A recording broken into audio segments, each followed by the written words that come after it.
Radio Claret América presenta Sediento de ti, la palabra, fuente de vida, con el sacerdote misionero claretiano Tony Díaz. Reflexiones diarias del Evangelio. Aquí iniciamos.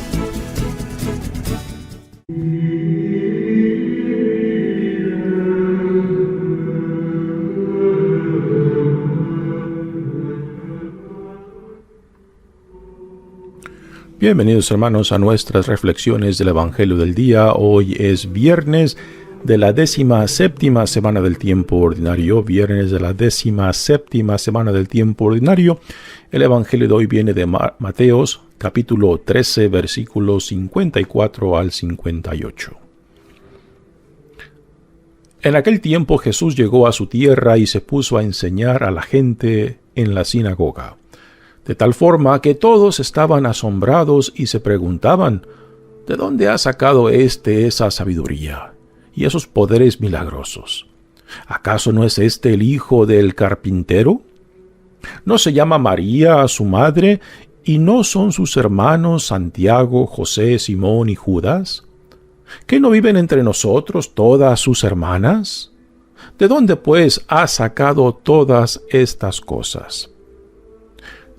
Y se negaban a creer en él. Entonces Jesús les dijo, un profeta no es despreciado más que en su propia patria y en su casa. Y no hizo muchos milagros allí por la incredulidad de ellos. Palabra del Señor. Muy bien, demos comienzo a la reflexión de este Evangelio. Ya ayer cerramos el tercer discurso de Jesús, donde Mateo recoge varias de las parábolas en torno al reino de Dios o al reino de los cielos, como lo nombra él.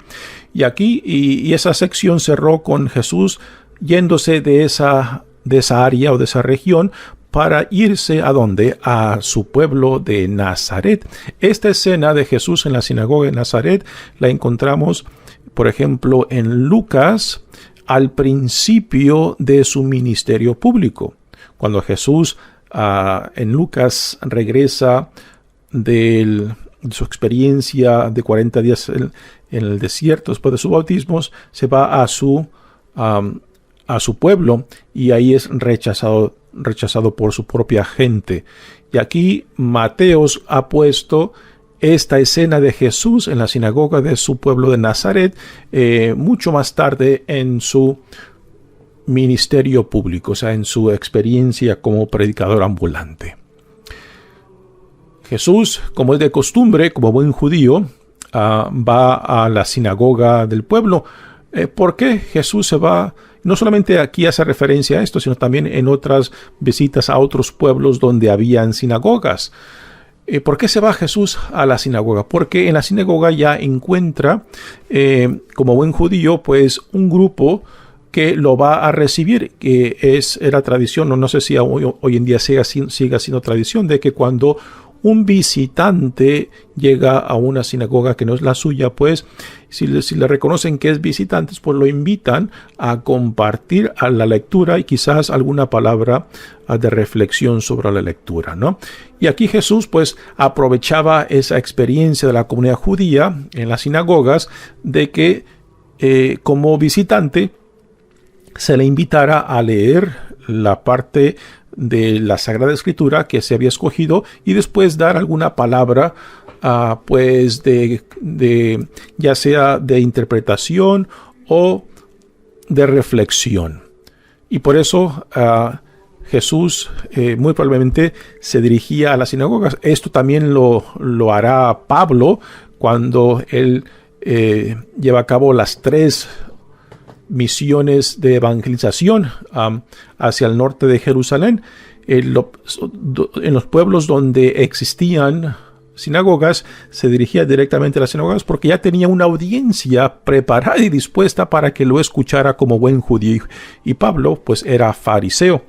y con el conocimiento impresionante que tenía de lo que nosotros llamamos el Antiguo Testamento, que para la comunidad judía simplemente son las Sagradas Escrituras, pues Pablo tenía ya ahí una gran oportunidad de llevar el Evangelio sobre Jesús, construyendo sobre el conocimiento del Antiguo Testamento. Así que Jesús se va a la sinagoga de su pueblo y ahí enseña. A primeras, según el Evangelio de Marcos, a primeras la gente se queda asombrada por las palabras de Jesús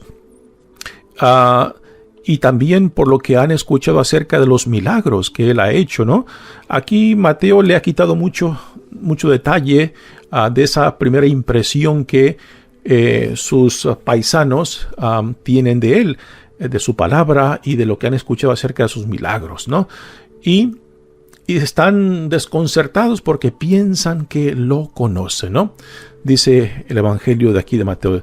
Y se puso a enseñar a la gente en la sinagoga de tal forma que todos estaban asombrados y se preguntaban, ¿de dónde ha sacado esta sabiduría y esos poderes milagrosos? Así que lo escuchan y dicen, ¿qué hay en este hombre? ¿Qué hay en sus palabras que cautivan, que motivan, que nos atrae? ¿Y qué es esto de los milagros que hemos escuchado que ha hecho, no? Sí que no saben qué pensar de él, no saben qué concluir, ¿no? Y quizás aquí se confirma un dicho que dice, la familiaridad engendra desprecio. La familiaridad engendra desprecio. Cuando pensamos que conocemos a una persona, y particularmente si ese conocimiento es negativo o muy superficial, pensamos de que esta persona, si hoy en día pues dice cosas maravillosas o se han escuchado cosas impresionantes de él o de ella, pues no encaja con nuestro conocimiento. Entonces nuestro conocimiento va a crear un desprecio sobre X persona porque pensamos que la conocemos. Y aquí se está llevando a cabo este refrán, ¿no? De que la gente de su pueblo, porque lo vieron crecer, porque conocen a su familia, piensan que lo que conocen de dónde proviene Jesús, de dónde proviene su identidad y dignidad como Hijo de Dios, como el Mesías, como el enviado por Dios. Para ellos es solamente el hijo del carpintero. Es interesante también cómo aquí Mateo lo nombra hijo del carpintero. Marcos lo llama carpintero. Y aquí Mateo lo llama hijo del carpintero. Creo que en Lucas lo llaman el hijo de María, ¿no?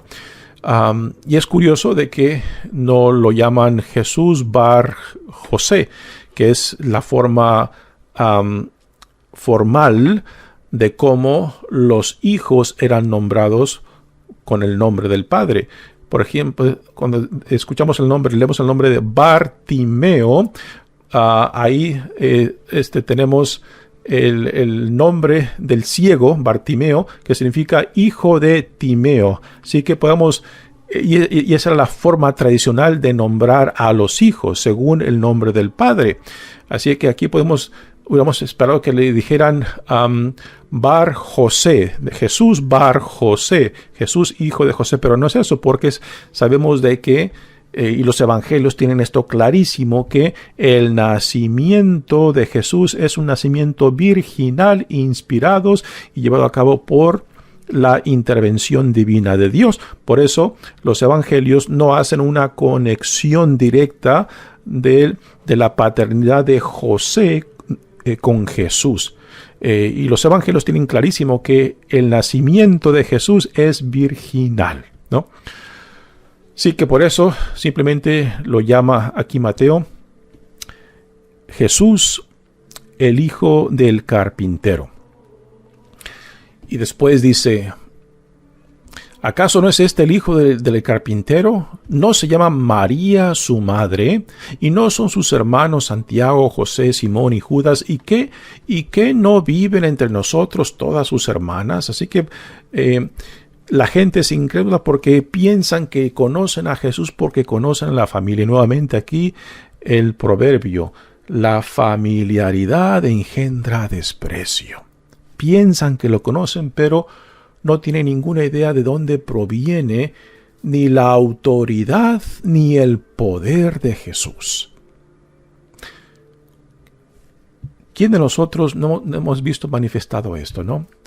Cuando una persona que conocemos ha vivido un cambio radical, pero ese cambio radical nunca le será afirmado o aceptado porque la gente que lo vio crecer, la gente que lo vio cometer quizás fechorías o lo contrario de lo que hoy en día es la persona, simplemente no van a hacer ese cambio de lo que la persona es hoy en día, sino siempre será juzgado, será pintado con la brocha gorda de su pasado, ¿no? De que el pasado determina nuestro presente o nuestro futuro. Y esto es algo que tristemente aún dentro de nuestras comunidades, esto no simplemente es parte de la comunidad cristiana, eso se manifiesta en todas las culturas, en todas las sociedades, ¿no? Cuando continuamos empujando la idea de que el pasado determina mi presente y el futuro.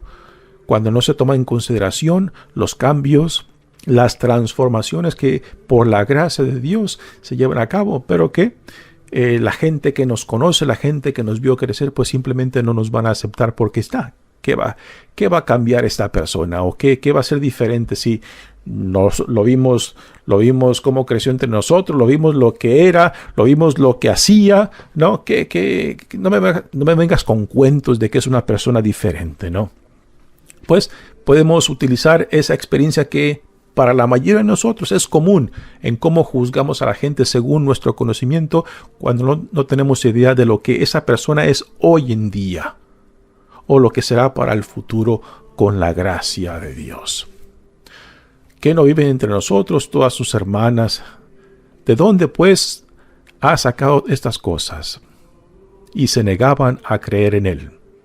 Así que esta falta de fe, no solamente en sus palabras, sino en sus obras, sino en la persona de Jesús, y esta falta de fe porque piensan que lo conocen, pues es lo que impide de que Jesús lleve a cabo obras de sanación entre su gente. Dice, entonces Jesús les dijo, un profeta no es despreciado más que en su patria y en su casa. Estas palabras son interesantes porque Mateo toma esta escena en Marcos y después la suaviza mucho.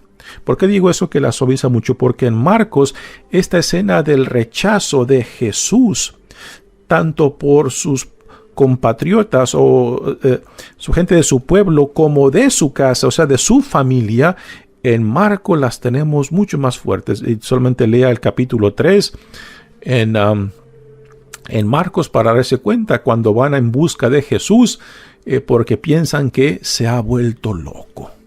Esto es la familia de Jesús según el Evangelio de Marcos, ¿no? Así que aquí Mateo suaviza mucho, no pone esas palabras fuertes acerca de la familia de Jesús. Siempre dice que un profeta no es despreciado más que en su patria y en su casa. Sabemos de que la familia de Jesús al principio no lo entendieron y que varios de ellos no se convirtieron o no lo aceptaron y no creyeron en él sino hasta después de la resurrección, ¿no? O quizás antes de la resurrección, cuando empieza la pasión, muerte, y ya para la resurrección tenemos a uno de ellos que se llama Santiago, que pasó a ser el líder de la comunidad cristiana en Jerusalén, ¿no? Pero al principio, según nos deja el Evangelio de Marcos, se nos dice claramente que la familia no lo entendió, como es el caso de los discípulos.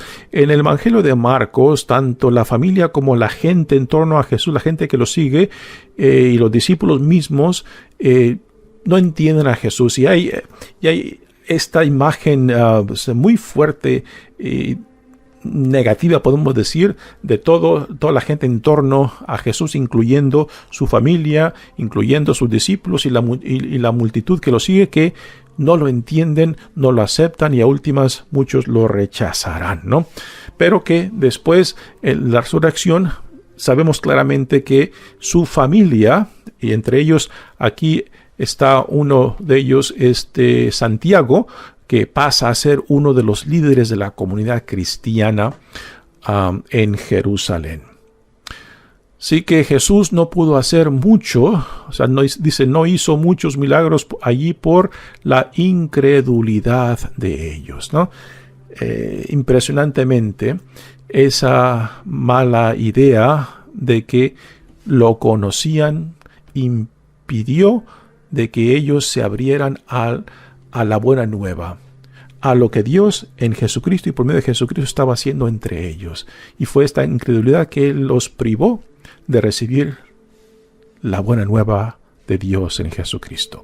Que no sea esto para nosotros. Mi nombre es Padre Tony Díaz, misionero claretiano. Que Dios los bendiga. Radio Claret América presentó Sediento de ti, la palabra. Fuente de vida. Sus comentarios son importantes. Contáctenos en radioclaretamerica@gmail.com.